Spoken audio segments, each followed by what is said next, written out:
Des policiers qui gardent l'entrée de la salle d'audience, des avocats prêts à plaider. Ce matin, tout semblait se dérouler comme le prévoyait l'agenda judiciaire.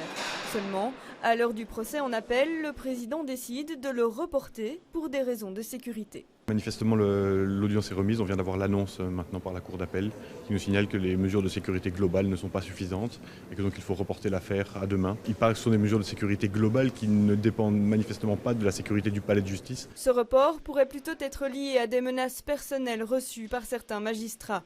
En première instance, ce procès était déjà sous haute sécurité et sur les 32 prévenus, 30 ont été condamnés pour avoir dirigé ou participé à une organisation terroriste. Parmi elles, 4 font aujourd'hui appel.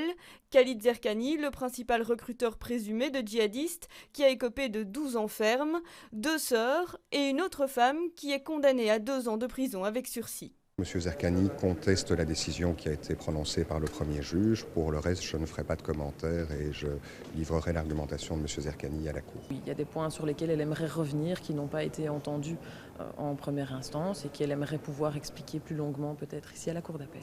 En première instance et avant sa mort dans l'assaut de Saint-Denis, Abdelhamid Abaoud a été condamné à 20 ans de prison ferme. Quant au procès en appel, il devrait reprendre demain si l'avis du centre de crise est favorable.